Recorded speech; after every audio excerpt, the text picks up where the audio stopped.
Hi there, my name is Tahabshir. तो class 12 के business study का सेकंड चैप्टर जिसका नाम है प्रिंसिपल्स ऑफ मैनेजमेंट। तो आज इस चैप्टर के क्या करेंगे हम लोग 30 एमसीक्यू 30 यानी 30 एमसीक्यूज का आज हम लोग फुल्ली प्रैक्टिस करेंगे। जो तुम्हारा बोर्ड के एग्जाम्स हो या फिर सीयूईटी के आने वाले एग्जाम हो उसमें बहुत ही ज्यादा काम देंगे। और इसमें जितने भी एमसीक्यूज है वो बहुत ही इंपॉर्टेंट है, पीवाईक्यू सैंपल पेपर से निकाले हुए हैं। तो बहुत ही इंपॉर्टेंट एमसीक्यूज है और तुम इसको है ना एक पेपर और पेन लेके बैठ जाना, फर्स्ट का है सेकंड वीक का भी, इस टाइप से ऐसा करके है ना लिखना और लास्ट में सेल्फ एनालिसिस करना कि कितना तुम्हारा सही हुआ। अगर देखो तुम्हारा 30 आउट ऑफ 30 सही हो जाए तो मुझे कमेंट करके जरूर बता देना कितना सही हुआ, और इससे दूसरे को भी पता चलेगा कि हाँ इतना सही हो रहा। तो बहुत अच्छा हेल्दी कंपटीशन बिल्ड होगा।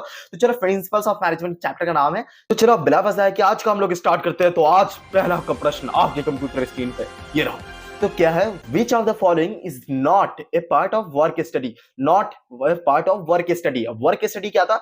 एफडब्ल्यू टेलर के थ्रू है ना कुछ टेक्निक दी गई थी, उसमें था एक वर्क स्टडी। तो वर्क स्टडी में चार चीज आता था। वर्क स्टडी में क्या क्या आता था? Method study, motion study, functional study, time study. तो फंक्शनल की जगह है ना हमें फैटिग स्टडी, जो थकान अध्ययन होता था ना, हाँ तो फैटिग होता। तो ऑप्शन नंबर सी होगा क्योंकि नॉट पूछ रहा था। नेक्स्ट क्वेश्चन की तरफ हम लोग बढ़ते हैं। which nature is not present in principles of management? तो principles of management कितने थे? 6 थे principles of management। इसमें से कौन सा मैनेजमेंट प्रिंसिपल नहीं बताना है, ठीक। बिहेवियरल इन नेचर होता था, हाँ बिल्कुल। यूनिवर्सल मैनेजमेंट प्रिंसिपल सारा परवेसिव होता है, इसको कहीं भी अप्लाई कर सकते हो तो यूनिवर्सल होता है। सी है ऑप्शन नंबर सी, फ्लेक्सिबल। हाँ फ्लेक्सिबल होता है, इसको अपने हिसाब से आदमी यूज करता है। एब्सोल्यूट बिल्कुल नहीं होता, ये एकदम फ्लेक्सिबल होता है, डायनेमिक होता है। तो ये ऑप्शन नंबर डी होगा इसका, ठीक, क्योंकि नॉट पूछ रहा था। नेक्स्ट क्वेश्चन क्या है, how are principles of management formed? ये प्रिंसिपल्स ऑफ मैनेजमेंट फॉर्म कैसे हुए? In a laboratory. ये कोई बायोलॉजिकल चीज हो रही है जो लैबोरेटरी में फॉर्म होगा? ऑप्शन फर्स्ट तो कैंसिल हो जाएगा। By experience of managers, by experience of customers, by propagation of social scientist. Option number D को भी कैंसिल करो। बाय एक्सपीरियंस ऑफ कस्टमर्स, तो एक्सपीरियंस है कस्टमर से क्या करना है, हमें एक्सपीरियंस ऑफ मैनेजर की जरूरत पड़ेगी ना। बाय एक्सपीरियंस से बना था तो ऑप्शन नंबर बी होगा, एक्सपीरियंस ऑफ मैनेजर। अब नेक्स्ट क्या है, scientific analysis of work requires. तो scientific analysis of work requires में बताया था टेलर के दिए हुए टेक्निक है, टेक्निक जितनी भी थे वो साइंटिफिक थी, टेक्निक थी। तो इसमें वर्क रिक्वायर्स, वर्क स्टडी में चार चीज था, मेथड स्टडी, मोशन स्टडी। अब यहाँ पे तो ये स्टेबिलिटी ऑफ पर्सनल, ये तो नहीं होगा, तो दोनों होगा ऑप्शन नंबर ए और बी। तो हमारा ऑप्शन नंबर सी करेक्ट हो जाएगा। तो नेक्स्ट क्वेश्चन क्या है, principles of management are not, principle of management are not applicable in only large firm, are not flexible, are not contingent. Contingent क्या होता है? ग्रुप ऑफ पीपल हो रहा है। Form by practice and experience of manager. Principles of management are not, option number A पर हो, applicable only in large firm. नहीं, principles of management क्या था? परवेसिव था, यूनिवर्सल एप्लीकेशन था। बड़ी फर्म हो, छोटी फर्म हो, किसी भी टाइप के ऑर्गेनाइजेशन हो, वहां प्रिंसिपल्स ऑफ मैनेजमेंट को अप्लाई कर सकते हो। तो ऑप्शन नंबर ए होगा यहाँ पे, ठीक। नेक्स्ट क्वेश्चन क्या है, गैंग प्लैंक। गैंग प्लैंक पता है ना क्या होता है? Gang plank is required in which principle? तो गैंग प्लैंक क्या होता है बेसिकली, जो तुम्हारे जो ऑर्गेनाइजेशन होती है उसमें जो top level, middle level, lower level होते हैं ना, तो ये सारा क्या होता है? एक स्केलर चेन। अगर लोअर लेवल वाले को भी है ना अगर कोई भी प्रॉब्लम होगी तो वो सबको होते होते होते होते इंफॉर्मेशन ऊपर तक पहुंचेगी, ठीक। तो ये एक होता था principle of scalar chain. But Henry Fayol ने क्या बताया था कि अगर तुम्हें कोई शॉर्टकट अप्लाई करना हो ना, तुम गैंग प्लैंक एक टेक्निक है उसका यूज कर सकते हो। तो gang plank is required which principle? तो यहाँ पे ऑप्शन नंबर बी तुम्हें साफ दिख रहा है, स्केलर चेन। स्केलर चेन हो जाएगा ऑप्शन नंबर बी। इसी के साथ अगर तुम 10 मिनट की रिवीजन वाली वीडियो नहीं देखो ना, उसमें मैं बहुत ही अच्छे से ये सारे चैप्टर को रिवाइज करा दिया हूं, तो 10 मिनट की ही वीडियो वो वाली देख लेना। आई बटन में लिंक शो हो रही होगी, यहाँ पे नीचे डिस्क्रिप्शन में भी लिंक तुम्हें मिल जाएगी, प्लेलिस्ट वो वॉच कर लेना पूरी, तुम्हें बहुत ही ज्यादा हेल्प मिलेगी। नेक्स्ट क्वेश्चन की तरफ हम लोग बढ़ते हैं।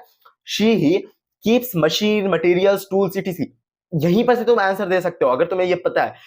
मतलब he keeps machines, materials, tools, etc ready for operations by concerned workers whose work is described by this sentence under functional foremanship। तो देखो, फंक्शनल फोरमैनशिप में कितने बॉस थे? 8 बॉस थे, जो टेलर ने बताया था ना कि 8 बॉस होने चाहिए।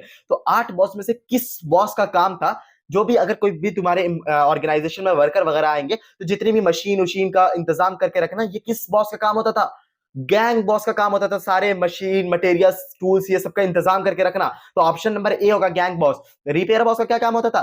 रिपेयर करना, कोई मशीन मशीन फूक गई, कोई सामान खराब हो गया, कोई मशीन, बॉस का काम था। इंस्ट्रक्शन कार्ड क्लर्क और रूट क्लर्क ये दोनों प्लानिंग इंचार्ज के हो जाते हैं। ऑप्शन नंबर 8, अब हम लोग क्वेश्चन नंबर 8 की तरफ हम लोग बढ़ते हैं। तो फंक्शनल फोरमैनशिप अभी टेलर का बताया ना, हाँ। Functional foremanship is an extension of management principle, identify the principle. Option number A discipline, option number B esprit de corps, option number C division of work and option number D subordination of individual interest to general interest. तो ये जो जितने भी option है ये तो Henry Fayol's के principle का ऑप्शन है। हाँ, और ये जो फंक्शनल फॉर्मेशन है ये तो टेलर के प्रिंसिपल थे। तो भाई ये क्या पूछ रहा है, functional formation is an extension of management principle. तो ये जो फंक्शनल फॉर्मेशन में क्या होता था, 8 बॉस बन जाते थे, तो 8 बॉस बनते थे, तो इससे मिलता जुलता हेनरी फ्यूल के कोई प्रिंसिपल होगा ना, डिवीजन ऑफ वर्क। हाँ, तो इसलिए क्या बोलते थे, वर्क को है ना डिवाइड कर दो अलग अलग चीजों में। तो जो फंक्शनल फॉर्मेनशिप में भी तो वर्क डिवाइड हो जा रहा है ना, अलग इस बॉस का ये काम है, इसका ये काम है। हाँ, तो फंक्शनल फॉर्मेनशिप का ऑप्शन नंबर सी हो जाएगा, division of work. Next question क्या है, which of the following management principle enhances the feeling of job security. तो फीलिंग ऑफ जॉब सिक्योरिटी कौन सा मैनेजमेंट प्रिंसिपल फील देता है, ऐसा जॉब सिक्योरिटी का फील देता है। स्प्रेड डिकॉप्स, स्प्रेड डिकॉप्स का क्या होता था, वर्क टुगेदर, टीम वर्क को लेकर, ठीक। तो ऑप्शन नंबर ए नहीं होगा। रेम्यूनरेशन, ये सैलरी से रिलेटेड है, तो इसमें जॉब सिक्योरिटी कहां से मिल जाएगी, सैलरी अच्छी मिलना अच्छी बात है, बट इसमें जॉब सिक्योरिटी नहीं ना। डिसिप्लिन, डिसिप्लिन से रूल रेगुलेशन, टाइम पे आना, पेनाल्टीज वगैरह आता है, तो ऑप्शन नंबर सी भी नहीं होगा। Stability of tenure of personal, हाँ, ऑप्शन नंबर डी होता है, जिसमें बोला जाता है कि एम्प्लॉय को भाई तुम जॉब सिक्योरिटी प्रोवाइड करो। ऐसा नहीं कि एम्प्लॉय को ये गलती किया तुरंत निकाल दिया, ऐसा करके उसको जॉब सिक्योरिटी दो कि कम से कम वो बेचारा अच्छे से काम करे। वो ऑप्शन नंबर डी होता है, stability of tenure of personnel. Next question क्या, option number 10, question number 10, management principle differ from pure science principle because management principles are. तो मैनेजमेंट प्रिंसिपल जो है ना वो एब्सोल्यूट जो प्योर साइंस होता है उससे डिफरेंस क्यों है। प्योर साइंस क्या हुआ, मतलब कि समझ लो हमेशा RHS is equal to LHS, like मतलब कि H प्लस O2 हमेशा H2O बनता है। तो ये साइंस में हमेशा रिजिड है, मतलब कभी भी तुम जिंदगी में अप्लाई करोगे तो ये चीज हमेशा LHS is equal to RHS इस टाइप का बैलेंस वाला होता है, ठीक। तो ये क्या होता है, ये एक रिजिडनेस शो करता है कि कुछ भी उसमें चेंजेस नहीं कर सकते। लेकिन मैनेजमेंट प्रिंसिपल है क्या, फ्लेक्सिबल है, इसको तुम अपने हिसाब से चेंज कर सकते हो। तो ऑप्शन नंबर ए क्या बोलता है, रिजिड, बिल्कुल कैंसिल हो जाएगा। वेग, वेग का क्या मतलब होता है बताना कमेंट करके, वेग कैंसिल हो जाएगा। Applied in static manner, applied creatively, हाँ अपना दिमाग लगाना पड़ता है, applied creatively, management principle applied creatively, option number D हो जाएगा, ठीक। अब हम लोग नेक्स्ट क्वेश्चन की तरफ हम लोग बढ़ते हैं। Which technique of Taylor is the extension of principle of division of work and specialization? Which technique of Taylor, FW Taylor की is an extension of principle of division of work. देखो वो जो क्वेश्चन हम लोग किए थे, question number कौन सा किए थे, क्वेश्चन नंबर 8 जो किया था फंक्शनल फॉर्मेनशिप, वही सेम क्वेश्चन है बट हेनरी फ्यूल के हिसाब से पूछा गया। Which technique of Taylor is extension of principle of division of work. Division of work किसका था, हेनरी फ्यूल का।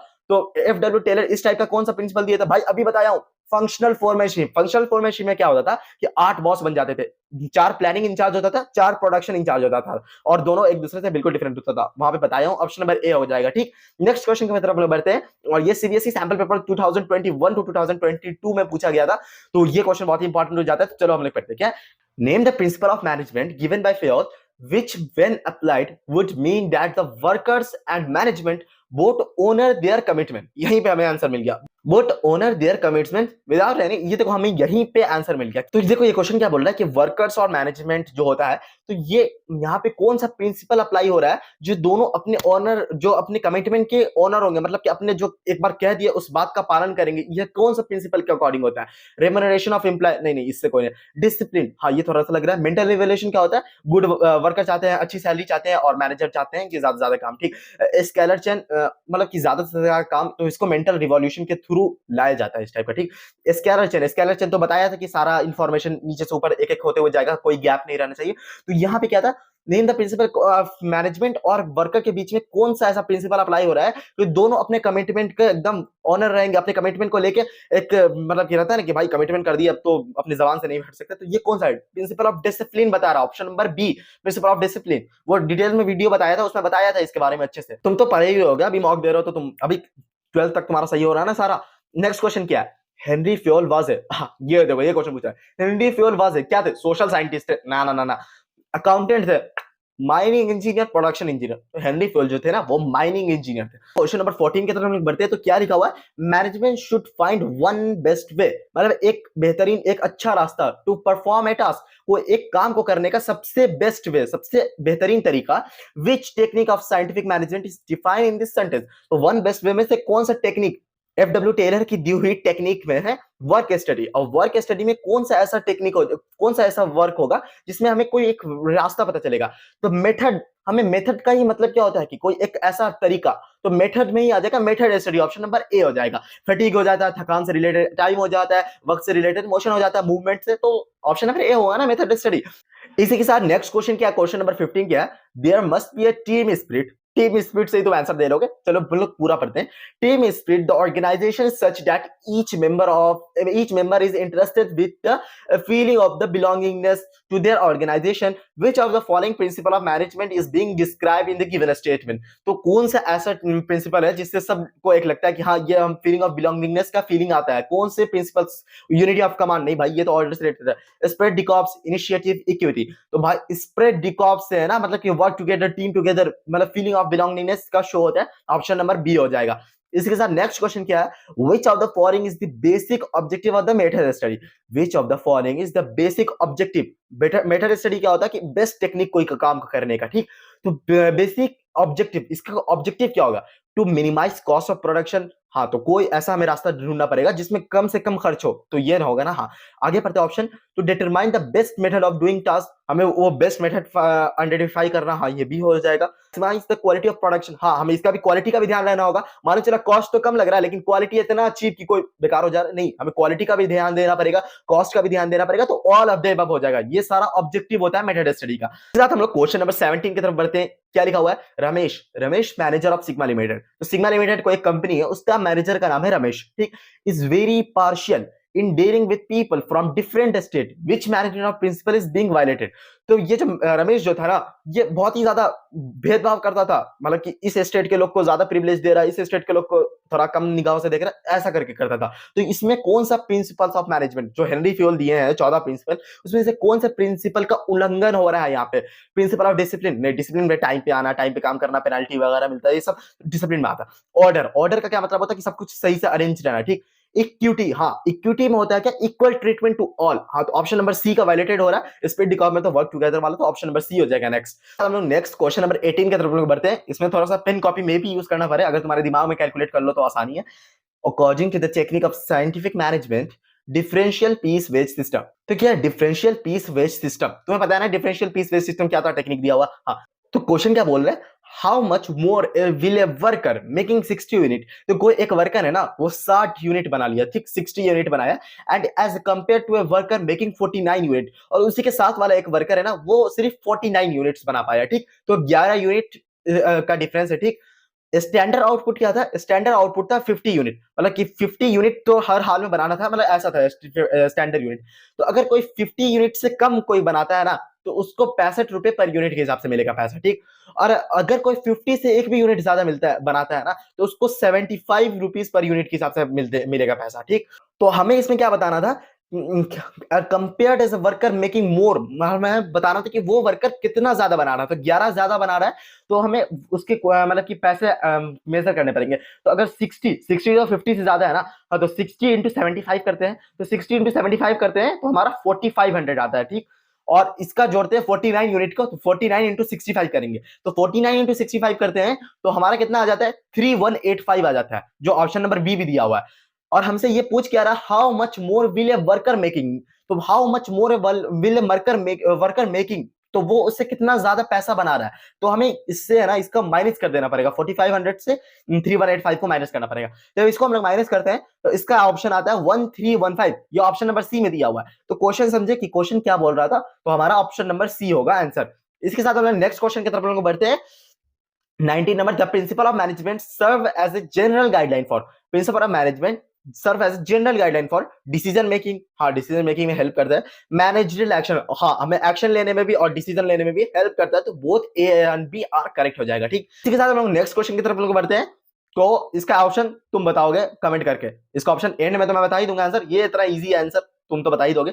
हम लोग क्वेश्चन नंबर 21 की तरफ लोग बढ़ते हैं। The main reason why principle of management do not provide ready-made solution for all management problem is, the main reason why principle of management do not provide ready-made solution for all management problem is, तो principle first general guideline में बता देता था कि do not provide ready-made solution principle of management, ठीक।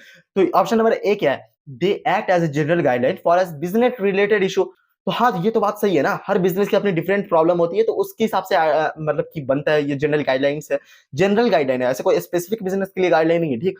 The real business issues are petty complex. हाँ, बिल्कुल सही बात है, रियल बिजनेस इशू तो और भी ज्यादा कॉम्प्लेक्स होगा ना, कि उसको थोड़ी तुम वर्ड पे एक टेक्निक के हिसाब से बता सकते हो कि हमारे बिजनेस में है ना, वो रामू है ना, पैसा चोरा के भाग गया, तो इसमें कौन सा मैनेजमेंट प्रिंसिपल अप्लाई करे, तो ये तो थोड़ा सा एक तुम्हें जनरल गाइडलाइन देता है, ठीक। The real business issues are very dynamic. हाँ, रियल बिजनेस इशू बहुत ही ज्यादा डायनेमिक होते हैं, तुम रियल वर्ल्ड में बिजनेस करने आओ ना, तो कितने तरह डिफरेंट तरह के इशू फेस करने पड़ते हैं, तो ऑल ऑफ द एबव हो जाएगा, ठीक। अब रामू का मैं नाम इस्तेमाल किया था, अगर कोई के भी रिश्तेदार में या फिर कोई के भी हो रामू, अगर उसे, उसके लिए I am sorry. Sir next 22 number question क्या है, which of the following is not a principle of Henry Fayol. तो हेनरी फ्योल ने कितना 14 प्रिंसिपल दिए थे, तो 14 में से कोई एक होगा ऐसा ऑप्शन जिसमें हेनरी फ्योल ने नहीं दिया होगा। यूनिटी ऑफ कमांड, हाँ unity of command Henry Fayol ने दिया है। Harmony not Discord, harmony not Discord. Division of work, division of work तो हाँ दिए Henry Fayol. Discipline, principal of discipline हाँ दिए। हार्मनी नॉट डिस्कॉर्ड ऐसा कोई प्रिंसिपल नहीं दिए थे, ये कौन दिए थे बताओ यार, ऑप्शन नंबर बी हो गया। नेक्स्ट क्वेश्चन क्या है, the scientific technique of task setting is known as, the scientific technique of task setting is known as, scientific technique of task, scientific technique of task setting, task को set करना is known as method as, नहीं नहीं नहीं नहीं, fatigue study थकान अध्ययन, नहीं नहीं बिल्कुल, time study motion study, scientific technique of task setting is known as, ये क्या आ जाएगा, टाइम स्टडी हो जाएगा यार। नेक्स्ट क्वेश्चन क्या हम लोग का, gang plank is related to, gang plank से एक क्वेश्चन तुम्हें बताया था स्केलर चेन में, हाँ तो इज रिलेटेड टू क्या है, हाँ तो ये तुम्हें बताना था कि क्या है इसमें, गैंग प्लैंक क्या है, motivation, communication, supervision of workers, incentive of workers, तो इसमें क्या था, gang plank is related to communication था। हाँ, एक एक मतलब बिना कोई गैप के जाता था स्केलर चेन में, हाँ तो कम्युनिकेट हो रहा है ना, कम्युनिकेशन हो जाएगा, option number B. Next question क्या है, principle of management states that there should be a place for everything and everything should be in its place, हर सामान हर कुछ जगह पे रहना चाहिए अरेंज सिस्टमेटिक ऑर्डर में, ये किसमें बताया है, कौन सा प्रिंसिपल है, प्रिंसिपल ऑफ इक्विटी नहीं, इक्वल ट्रीटमेंट के लिए होता है। डिसिप्लिन, डिसिप्लिन में होता है कि भाई सबको रूल रेगुलेशन फॉलो करना, ये तो डिसिप्लिन में ये नहीं होगा। स्पिरिट डिकॉप्स, सबको काम एक साथ करना, ये स्पिरिट डिकॉप्स होता है, टीम वर्क। ऑर्डर, हाँ प्रिंसिपल ऑफ ऑर्डर का मतलब होता है कि हर कुछ बिल्कुल वैसे ही अरेंज होना, समझ जैसे कि एक लाइब्रेरी में होता है हर कुछ अरेंज। नेक्स्ट क्वेश्चन क्या है, who is known as the father of modern theory of management, who is modern theory of management कौन था, हरोल्ड कून्स, ये इसके बारे में पढ़े ही नहीं, तो Henri Fayol, F W Taylor, Max Weber, Max Weber क्या थे सोशल, ये हेनरी फ्योल और एफडब्ल्यू टेलर में कौन होंगे, हेनरी फ्योल भाई, एफडब्ल्यू टेलर तो साइंटिफिक मैनेजमेंट है ना, हाँ। इसी के साथ नेक्स्ट 27 नंबर क्वेश्चन क्या है, the main aim of Taylor was to, Taylor का मेन एम क्या है, to attempt a general theory of management, improve labor relations, improve productivity and none of these। तो क्या टेलर वाज मतलब main aim क्या होना चाहिए, ये जितना भी बता रहे हैं कि टाइम को एनालिसिस करो, थकान अध्ययन करो, ये या फिर ये जितना भी टेक्निक बता रहे हैं टेलर जो कि अलग अलग बॉस बनाओ, ये सब किस लिए बना रहे हैं कि काम को अब लेबर से अच्छा रिश्ता बनाने के, नहीं भाई प्रोडक्टिविटी इंप्रूव करने के लिए, कि हाँ काम ज्यादा से ज्यादा काम हो, कॉस्ट कटिंग करने के लिए, प्रोडक्टिविटी को इंप्रूव करने के लिए, ऑप्शन नंबर सी हो जाएगा। नेक्स्ट क्वेश्चन क्या है, blank denotes concentration of authority of top level, कौन सा है, denotes concentration of authority, concentration of authority बताया था ना, एक चीज होता है सेंट्रलाइजेशन और एक डिसेंट्रलाइजेशन, तो एक होता है कि जो सारा पावर को अपने पास रखना, अथॉरिटी मतलब पावर ही होता है, ठीक, तो सारे पावर को अपने पास रखना इसको क्या बोलते हैं, और सारे पावर को अब दूसरे में डिस्ट्रीब्यूट करना, दूसरे में डिस्ट्रीब्यूट करने को मतलब बोलते हैं डिसेंट्रलाइजेशन, तो सारा पावर को अपने पास कंसंट्रेट रखना, जो टॉप लेवल वाले अपने पास रखेंगे, इसको क्या बोलेंगे, सेंट्रलाइजेशन बोलेंगे, ऑप्शन नंबर डी बोलेंगे, ऑब्वियस सी बात है। नेक्स्ट क्वेश्चन क्या है, क्वेश्चन नंबर 29 जो हमारा सेकंड लास्ट क्वेश्चन है, क्या है, अब ये वीडियो तुम्हें पसंद आ रही है ना यार, तुम्हें बताना कि हम बहुत ज्यादा, मैं बहुत फास्ट बोलता हूँ ऐसा लोग बोलते हैं, या फिर इस वीडियो में क्या इंप्रूव करना चाहिए, कमेंट करके फीडबैक बता देना, इंस्टाग्राम पे मुझे फॉलो कर लेना यार, और डीएम वगैरह करके मुझसे बातचीत या फिर कुछ भी हो कर सकते हो मुझे फॉलो कर लेना इंस्टा पे, और हाँ सही सही लिख रहे हो ना, पेन पेपर लेके बैठे हो ना, कमेंट करके बताना कि कितना सही हुआ। क्वेश्चन क्या है, principles of management puts emphasizes on judicious application, emphasizes on judicious application of penalties, penalties by the management, penalties वगैरह ये सब किसमें आ जाएगा, principle of order, division of work, discipline, esprit de corps, तुम्हें सबका मतलब पता चल ही गया होगा इतना जैसे मैं बताते आ रहा, पेनाल्टीज वगैरह ये सब किसमें आ जाएगा, डिसिप्लिन में आता है भाई, अगर तुम टाइम से नहीं आओगे तो तुम्हें उसके बदले क्या पनिशमेंट मिलेगा, पनिशमेंट एक काइंड्स ऑफ पेनाल्टीज हुआ ना, तो ऑप्शन नंबर सी हो जाएगा डिसिप्लिन। नेक्स्ट और लास्ट हमारा क्वेश्चन क्या है, which of the following is not a management principles, इसमें से मैनेजमेंट प्रिंसिपल्स कौन नहीं है, इतना क्वेश्चन सॉल्व करते आ रही है, ये तो एकदम चुटकी में बन जाएगा क्वेश्चन है, कॉर्पोरेशन, इक्विटी, डिसिप्लिन और इक्विटी, डिसिप्लिन, ऑर्डर, ये सारा मैनेजमेंट प्रिंसिपल होता है, कोऑपरेशन, ऐसा कुछ नहीं होता है, इसी के मिलता जुलता अगर तुम देखा जाएगा तो स्पिरिट डिकॉप्स आता है बट कोऑपरेशन नहीं होता है, तो ऑप्शन नंबर ए हो जाएगा। तो इसी के साथ ये जो तुम आंसर की देख सकते हो, फर्स्ट का सी सेकंड का डी ऐसे करके मिला लेना। अगर तुम्हारा कोई भी गलत हुआ सही हुआ स्क्रीनशॉट खींच लो और तुम मुझे कमेंट करके जरूर बता रहे हैं कि कितना सही हुआ। इस तरह की और वीडियो चाहिए होगी तो वो भी कमेंट करके बता देना। और तुमसे बस एक ही रिक्वेस्ट है, एक ही गुजारिश है कि तुम अपने फ्रेंड के साथ जरूर शेयर कर देना। अगर वीडियो अच्छी लग रही है, नहीं अच्छी लग रही है तो कमेंट करके बता देना या फिर डीएम करके बताना कि भैया ये चीज इंप्रूव कर लो, ये ऐसा कर लो। और नहीं तो फिर मुझे डीएम करो यार, अपने फ्रेंड के साथ शेयर करो। मिलते हैं किसी अच्छे वीडियो में। टाटा बाय बाय, अल्लाह हाफिज़।